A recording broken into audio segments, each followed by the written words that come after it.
brewed from an alloy the devil himself would kill to get his hands on. Don't break these, 'cause they're one of a kind.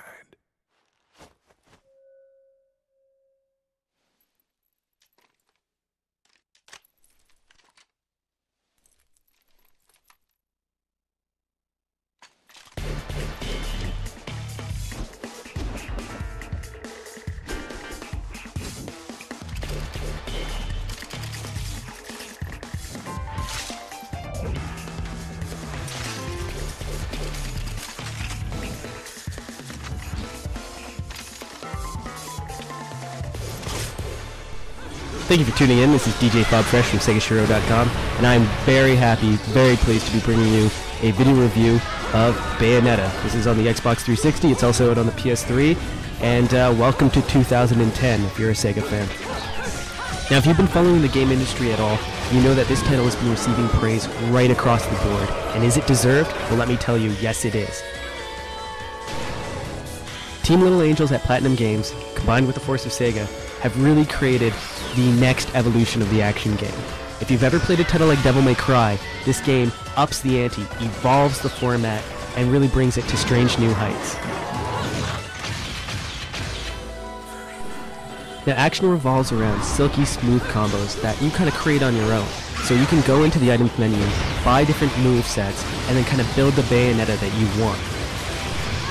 So once you've constructed your own Bayonetta, when you add the dodge functionality, which bleeds into Witch Time, you really open up avenues for exploiting enemies and really attacking them with huge combos and setting up your own sort of attack patterns. Once you combine the smooth combo system with the torture moves and the super moves, what you get is a really compelling gameplay mechanic that rewards you for playing well. So in a sense, you get more halos, you get more rings, and then that in turn makes your character better because you can go into the items menu and purchase things to improve your character. It was very clear to me that playing this game through the 20 plus hours that I put into it so far, and I will play it through a couple more times, that the development team really enjoyed making this game. There's just so much love in this package here, from the in-game references. If you're an old school Sega fan, prepare to be amazed with lots of in-game nods and little cheeky things that will remind you why you're a Sega fan in the first place. Obviously, one of the most cheeky things about the game is Bayonetta herself, and as a witch, you collect items, and you can then turn these base items into different items that you can use in-game. These in-game items are represented by lollipops because, of course, Bayonetta has oral fixation. But aside from that, what they do is you can get different colors. There's red, which increases your attack pattern. That's the one I'm currently using on screen right now. There's yellow, which increases your defense. There's also purple, which increases your magic gauge. So these, you can use these against bosses, you can use these against regular enemies. They help make the game easier. They sort of add to the combo system.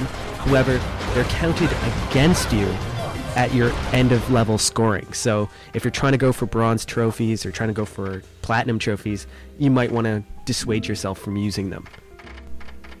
There are lots of items to unlock in Bayonetta, and it'll be a long time before you get 100% through the game, get all the costumes unlocked, all of the items, and toy around with them and kind of find out their purpose. So there's a lot of game here.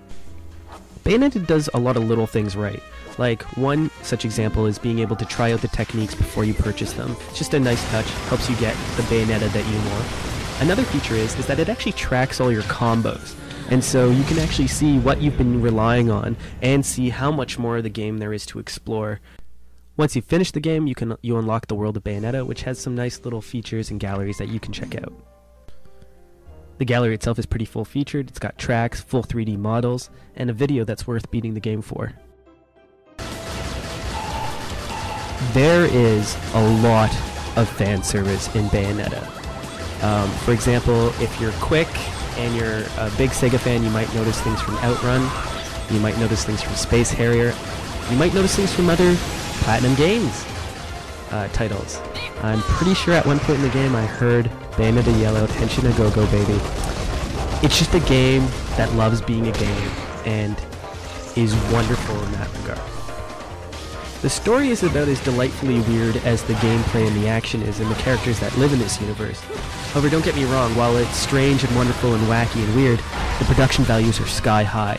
All of the voice acting, which was one thing I was worried about with this title, are great. They're well chosen, well spoken, and it's really well done.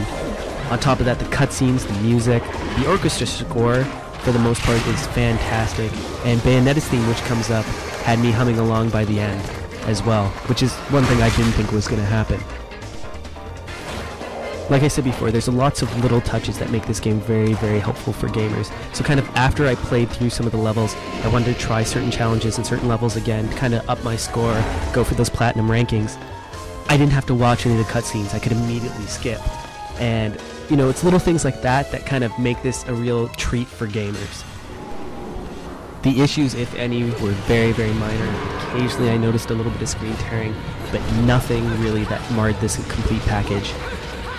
I gotta say, to be very honest with you, that as I play this game, I haven't had my jaw drop to the floor as many times. The bosses, the scope, the epicness of this entire package is pretty incredible. If this is what we can look forward to in kind of where gaming's going, I'm very, very excited. This is DJ Bob Fresh saying this is probably the first must-have title of 2010, and it doesn't matter if you're a Sega fan or not. If you're a gamer and you like action games, this is where you go. This is DJ Bob Fresh signing out saying keep on gaming.